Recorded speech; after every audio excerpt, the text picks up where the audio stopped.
we miss her immensely. Maria Di Marco came from Messina in Sicily. She married here and went on to work in social work and then in teaching Italian, and she raised three sons. I would like to read, well, I'll introduce her memoirs. Don't Kick Every Stone, and I understand that the title gets its name from words of wisdom that her father passed on to her. Her memoir is a little different from many immigrant memoirs in that it's not written in a chronological fashion necessarily. It's a compilation of different recollections or anecdotes of her life that help share the story of Maria's life and tell the story of who she was and the things that were important to her. I'd like to read from the very first story for a couple reasons. One, I'm hoping that you'll purchase the book and learn more about Maria. And two, because I think that it expresses a common sentiment that many of us who immigrate to this country feel, in our struggles to belong here, to blend in here. So, with that, I'll begin. The very first recollection is entitled A Summer Concert. All of a sudden, the clouds open up. Heavy drops of water fall on my head, on my shoulders and legs. They multiply. They become thicker, heavier, louder. I am absorbed by the rain, watching people covering themselves with newspapers, putting blankets on their heads, opening umbrellas. Then, as rapidly as it started, the rain stops. Newspapers are removed. Blankets are shaken. Umbrellas are folded. Laughter and comments of relief replace the sound of raindrops. My hooded jacket has protected most of my body, but my jeans are soaked. I tell my friends I need a way to dry them out. "Where are you from?" a voice behind me asks. "From Chicago," I answer, turning in the direction of the voice. "I mean originally," says the man sitting behind me. "From Europe." Europe is a big country. He has said country, not continent, I notice.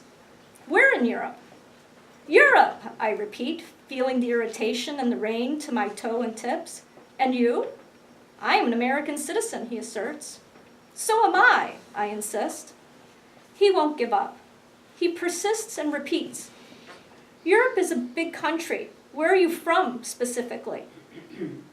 "From Italy," I say. "Couldn't you guess?" He continues to press. "I thought it was Italy, Spain, or Portugal. But where from in Italy?" "Where are you from?" I ask, deflecting his question. "You have an accent." "A little," he admits. "I'm from Mississippi." I have to leave before he asks more questions. My slacks are wet and I'm uncomfortable. But why am I so snappy? Is this the real me? I am at the beautiful Millennium Park in Chicago in the midst of an amazing amalgamation of nature and architecture. Skyscrapers on my left, the breezy lake on my right, plants and flowers all around in the park. I have come here with friends to listen to Beethoven's Piano Concerto No. 5 and to have a relaxing evening. I don't want anything to upset my musical experience. Where does my defensiveness come from? Is it still my childhood conditioning of not talking to strangers? Or do you attempt to unravel what this individual truly means? I walk to the restroom to get some paper towels. Once there, I find only empty receptacles. But the room is full of gaiety. Several women are laughing and joking as they dry their soaked clothes under the hand dryers. One is drying hers while wearing only her undies. I join in the merriment. My lower extremities alternate with others under a shared dryer. But in the pavilion, I immerse myself in the music, surrounded by a cradle of people in silence. Soon, I'm transported by Beethoven's divine melodies. The cosmic language of music enraptures me. I feel one with myself and the universe. I'm glad to be me, happy to be me, the Italian me. Collective voices resembling ocean waves intermingle while the huge crowd leaves the park. I hear myself speaking in friendly tones with my neighbor from Mississippi about the upcoming program with the Chicago Lyric Opera. Thank you. Thank you.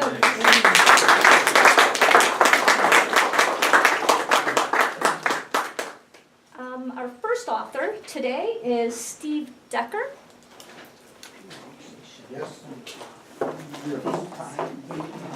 Yes, CJ is our timekeeper. So, Okay. But we're going to be on schedule today, so I don't anticipate any. Hello, everyone. I want to thank Dominic for inviting me and Anna Weiss for inviting me here, and all of you for being here. I wrote it. That was a test. You failed. I wrote a book called Cambridge Street. I want to talk about this book today, and before that I want to talk about how the book came to be. I don't have a timer with me. I'm going to talk until the bell goes off again, so whenever that happens, I'm done. My last name is Decker, as you can see. My father's not Italian, my mother was. The background real quickly is that my grandfather came here from Laguna, Sicily in 1905, Leonardo Tomasello. My grandmother came here in 1907 from Sambuca, Sicily, Vicenza Sacco. They had 7 kids, the 5th was Catalina, that was my mother. So I'm half Sicilian, that's how that happened. Okay, shut your phones off right now. Where this book came from, the idea for the book, I really didn't start out to write a book, and now I have this, what I think is a great book. 3 years ago, I sat with my mother while she was getting ready to pass away. She's 93 years old, beautiful life, long life, and she was the last of the 7 siblings to live. She had a slow passing. It was gentle, it was sweet, and we talked a lot. And she talked a lot about the stories of her childhood. She was born here, 1922 in Chicago, and she talked about the 1920s and the 30s and what happened before that, when my grandparents met, how that all came to be. And I just wrote notes out. You know, and these were long nights where I waited for her, to whatever she needed, and I wrote these notes into a short story. And I wrote them into a long story. And then she passed away, and I didn't write anything for the next 3 months. I was taking care of family business. At the end of the 3 months, when I opened up my book, or my story, I knew the book that I wanted to write. I wanted to write a book about the struggle of Italian immigrants who came here 100 years ago. The bravery, their sacrifice, what they did to get here, what they did for us, and by us I mean all of us. These are your grandparents, great-grandparents, parents as well that came in that time period. And I wanted to write that book about the struggle and tell the story through the eyes of a fictional family, but set in real time and real places.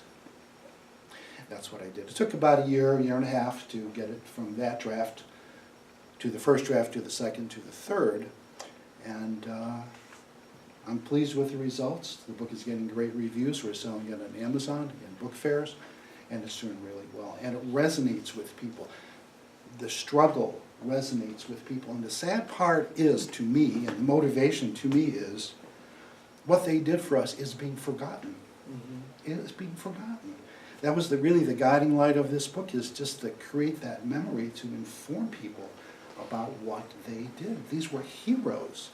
These were bigger than life heroes, what they did. You know, they had, discrimination was terrible at that time period. It was horrible. In 1924, the United States passed the Immigration Act to stop immigrants from coming here. That stopped Italian immigration by 90%. Things were so bad here for those early immigrants that 5 million Italians, most southern Italy and Sicily, came here.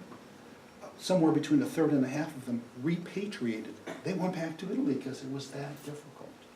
So that's what I wanted to write about. I wanted to memorialize those heroes. And that's what this book is about. Next thing, I'm keeping an eye on my timekeeper over there. is the era that I set the book in. Why did I set it in that era? The 1920s were a time of social upheaval in the United States, probably even more than were the 1960s. Some of the things that happened in 1919, and by the way, the time period I set it in, and if you haven't caught it yet, it's the family going from Sicily to Chicago. They arrive on Christmas Day, 1917. Why that day? Well, next year, 1918, World War I ends. 1 million soldiers come home.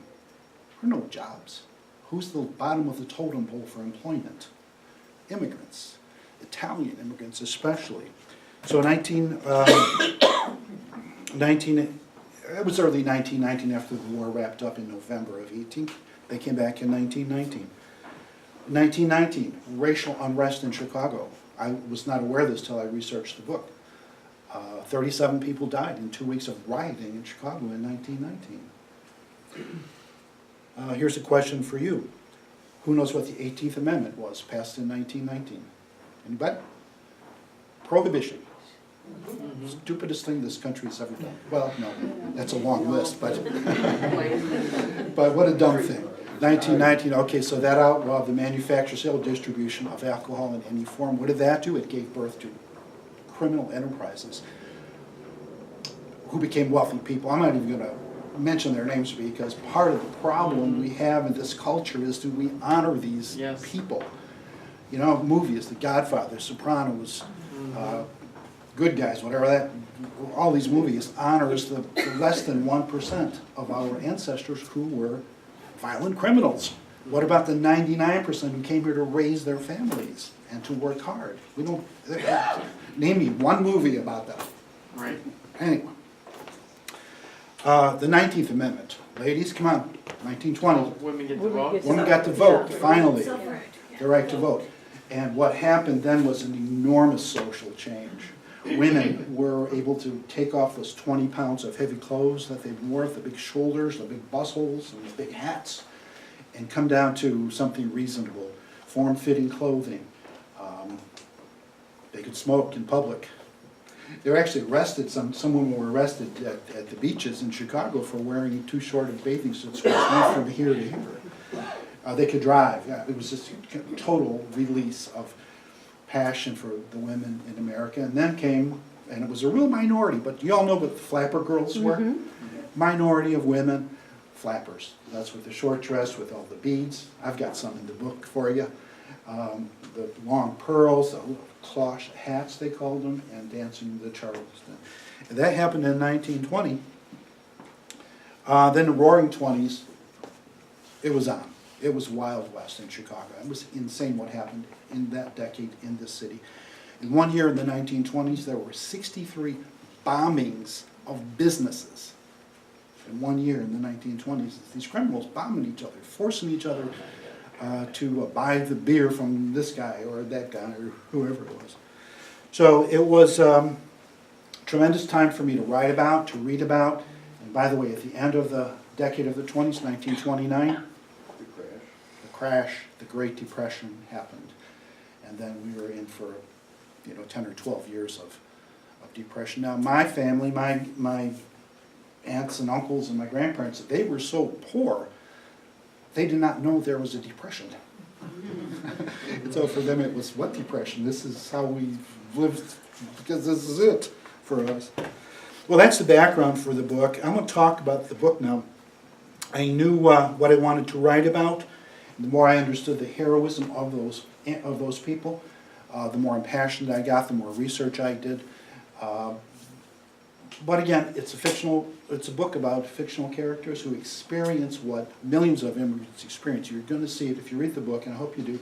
You'll see it through their eyes, what they experienced coming over here, why they left Sicily, why they came to Chicago, what they did when they got here, what they did for money. And by the way, my passage of the family from Sicily to Chicago, I didn't put them on a steamship coming across the ocean. We already had that many times. I didn't put them through Ellis Island. They got on a boat in Palermo and they got off at Union Station in Chicago. That was the passage. I didn't care about that inner stuff. Why they left was more important. The emotional impact, that was a really important part of the book to me. How did it feel for a grandmother to say goodbye to her grandchildren, right? That's what they did, knowing they would never see each other again. It had to be terrible. It had to be absolutely terrible. That ripping apart of that fabric of family, horrible. So in the beginning, I put the characters on a what my brother called a sweet-smelling farm in Sicily. It's lemon orchards, it's pastures, it's absolutely a beautiful place. That's where the book begins. They are ripped away, and they end up, you know, in smelly, grimy Chicago. And Chicago did smell in those days. Where they moved into, which is on Cambridge Street, was in what was called then Little Sicily, Little Hell, the highest murder rate in the United States. That's where they lived. That's where the book, much of the book takes place. They lived in a 4th floor apartment and a tenement. That's where it is. I'm not going to tell you too much more about the book because my timekeeper's eyeing the watch, and I want to, I don't want to take the story away from you, but if you read it, I think you'll identify with it. It covers the years, starts in 1880, it ends in 1960. I guess that would make it a multi-generational saga. It covers 3 or 4 generations. It is a love story. It's a story of violence. It's not a violent book, but it contains violence, so if you read it, be prepared for that. Can't write about criminals without writing about violence, unfortunately.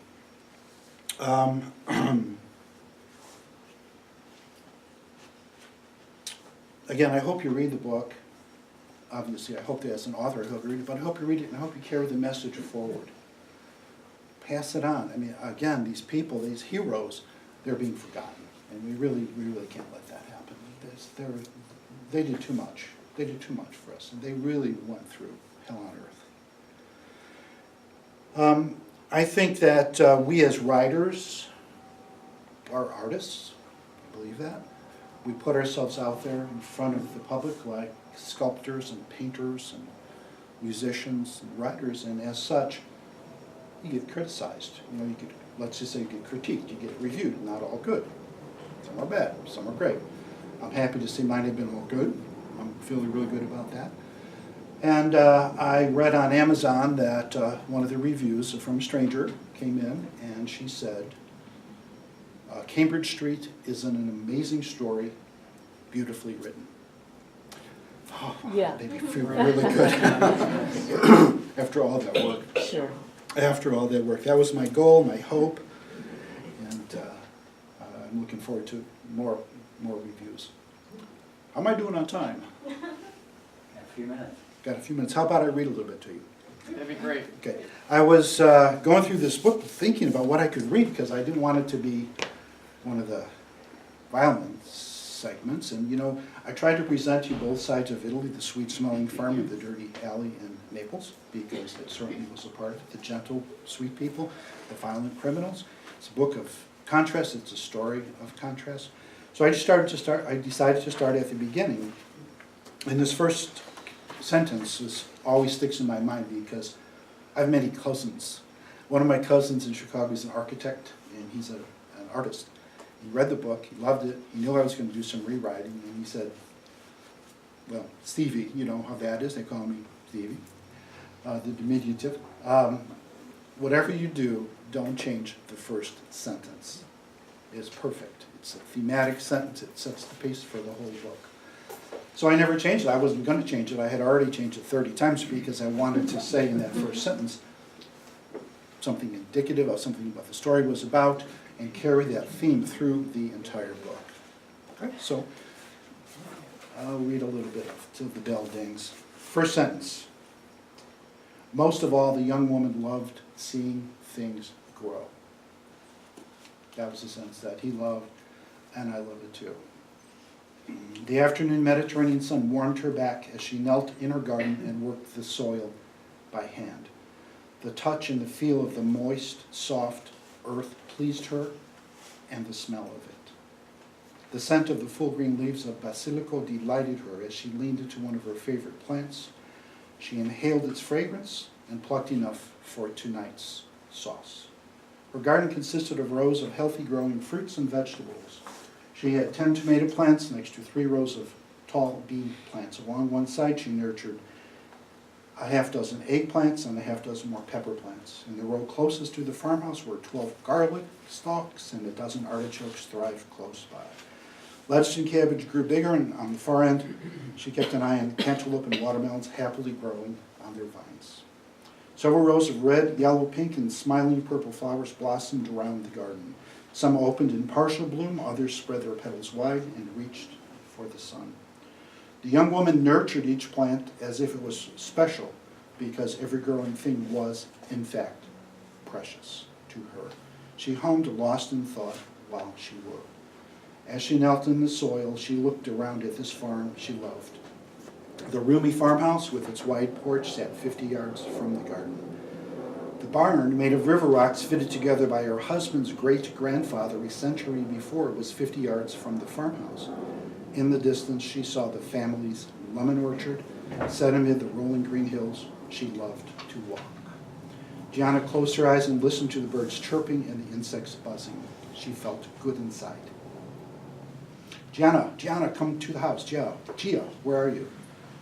Catalina was anxious to get her daughter-in-law back to the kitchen. She needed help. There was a meal to prepare, a table to set, and a hungry family to feed. Serving dinner wasn't the only thing on the mind of La Signora Tommaso. Tonight, after the evening meal, she and husband Thomas would have a hard talk, an impossible talk, a once-in-a-lifetime talk with their family. At the thought of what was to come, Signora Tommaso dabbed tears from the corners of her eyes with the end of her apron. I'm going to stop there, because I'm almost out of time. Beautiful. Any questions from anybody before they get the hook and pull me off of here? Listening to that, I'm thinking, why would they leave that? That's what the book is about. Okay. Why they left. Yeah, you're going to find out. Why? Yeah. Right? Right, I The know. bad government, malfeasance, I know, overtaxes, I know. mafia. It was not a, I know. you know, it was, and yet. Cambridge Street, where is that in Chicago? It's runs north and south. You go from Taylor Street around Damon. You know, the street has been renamed. I'm not absolutely sure. Okay. It's No, still it's there. not the same anymore, right? Yeah, that's where Okay. Little Sicily was up through there. It's actually still there, it's very one block. Is it? Oh, It's is one it? block long? Anybody else? Check it out. Yes, sir. Oak in Cambridge was the location of St. Philip Benizi Church, Yes, it was. the center of the Sicilian community. Definitely. Yeah, I didn't name the church in the book. I didn't use that church. I named my church Our Lady of Divine Mercy. But yeah, St. Philip Benizi was the big church there for the Sicilians. I was born right around there.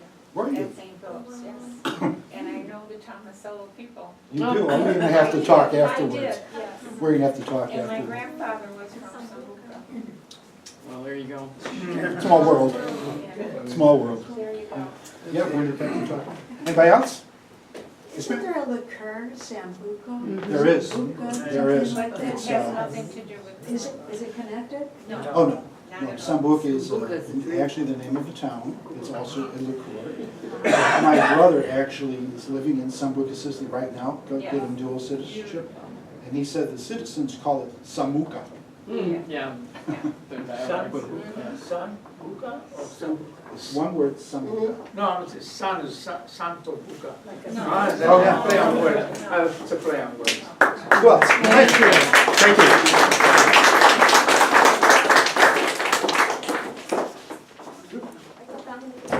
Thank you. Hannah. Just a moment. Drop it down there. Anna Marie.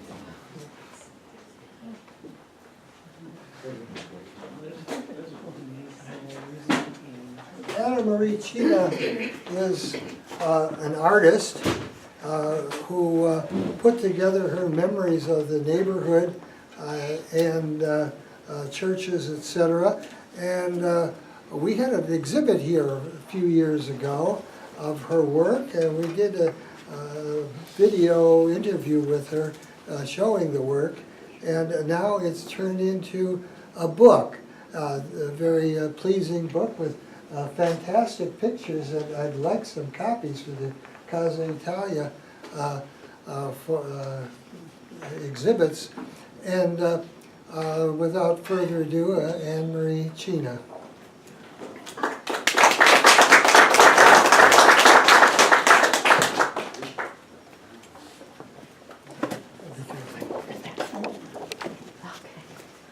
Well, thank you for inviting me, Mr. Okay. Candeloro. Well, every iteration of your work is welcome and encouraged. Thank you. Yes, my, Anne Marie Cina here. My book originated with a snapshots. I am a watercolor artist. And about 20 years ago, I was visiting my aunt in that part of Chicago that I grew up in. Chinatown Italians. We were basically from Chinatown north to about 31st Street, from about Wentworth Avenue to the canal, settlement of Italians there. And we had been displaced years before by the Van Ryan that came through the neighborhood. And, but the part of the neighborhood that was untouched remained untouched. So I was visiting my aunt, went out strolling, taking snapshots, and it occurred to me that there's a history being lost, a visual history. So when I returned home, I started a watercolor painting. It was quite large, about 22 by 30. And then I got hooked on scenes of the Chicago when I was young, 40s, 50s. And I wanted to research scenes of that era. So I asked neighbors, friends, do you have any snapshots? Well, owning a camera was a luxury for Italian families in the 40s. And any pictures that were taken were usually group pictures, special events. So it was not much that I could use in my paintings. But with enough research, paintings did turn up to about a series of 20 paintings, which then I started to show at art fairs. And I was always questioned about what's going on in the picture. What's the story? We see an iceman carrying ice into a house with a sign that says 50 pounds on the window and a peddler in the street. So I then decided I should really add a narrative to each picture, a frame narrative. And then I started a traveling show, which was accepted by various libraries and community colleges, and I had a show here in 2011. 2011, okay. Yeah, in fact, the interview is still running on YouTube.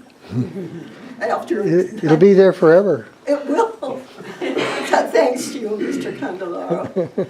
So when a few years ago, it really got cumbersome to load and hang the show, and since my assistant, it's my husband, was unable to help me any longer, I set it aside. And regretfully, they sat there accusatively. Those paintings do something with me.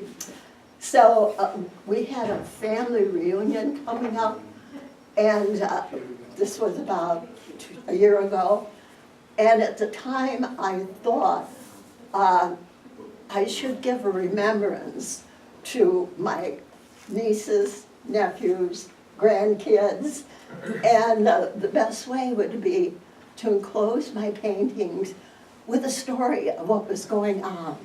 So it is a memoir of that time of life, of what's going on in Chicago, like I say, the 40s and 50s. And I found through my shows that people in other Italian neighborhoods had the same experiences. We could relate to that. You know, downtown Chicago theater, sites Riverview Park, outings there, when our world was smaller. And so I wanted to give this comparison to my offspring, that their world is so large now. And this is what mine was like. This is a visual history of what my world was like. And this is our old neighborhood that remains exactly the same as it was then. So that's what my book is all about. And I'm sure that you can relate to all of my experiences that I talk about in the book. Thank you. Thank you. Thank you.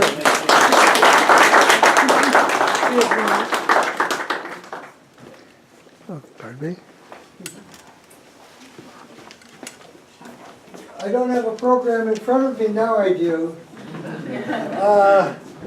Our next speaker is on the fold here. No, it's Tony Romano, the famous Tony Romano, who has published, this is his third major book, and he's won awards. The titles of his earlier books were If You Eat, You Never Die, and When the World Was Young, and we can all identify with those. Tony is an anchor baby, came here as a child in the 1950s, and grew up in an immigrant household. And his new book, he'll tell you about his new book himself. We're very honored to have Tony Romano with us. He's a teacher, by the way. He taught for the retired teachers, so he'll, no chewing gum or whatever else it is. Tony? Thank you, Dominic. What's an anchor baby, by the way? An anchor baby is actually a baby that is, a woman's pregnant and she comes to America so that when the baby is born it will be an American. And the right wing thinks that there are millions of women of this kind who are bringing their babies here. But you were not really an anchor baby, you were already born. Well, 2 fine presentations already. I'm feeling a little pressure. That was wonderful. Anne-Marie, right? And Mr. Decker, really, really nice job. Thank you, Dominic. Thank you, Anna, for inviting me for doing this. Really important thing that we're doing here. I wanted to talk about why I'm here. It's because of my dad, who was born in Faicchio, Italy. Anybody from Faicchio? I wouldn't think so. It's a town of about 300 people near Naples. And at about the age of 14, he started his apprenticeship in a neighboring town. So he was away from his family for months at a time. So he spent most of his life like this, looking down. A couple of sewing machines upstairs I noticed were very similar to what my father used. So this is kind of a metaphor for his life. He was really humble, loyal to his family, loyal to his work, loyal even to his bank. One time we had to go back together and close a bank account, and he felt really apologetic toward the banker. He doesn't care. So back in Italy, he has a son. 5 years later, he has another son, and then he takes off for America on his own to set himself up with a job and a place. And he sends for us, and he was 37 years old when this happened. So if you can imagine that, not a word of English. So I think the reason that has stuck with me for so long is I always think about what would have happened if he hadn't come here. Who would I be? What would I be? What would I be doing? I'd probably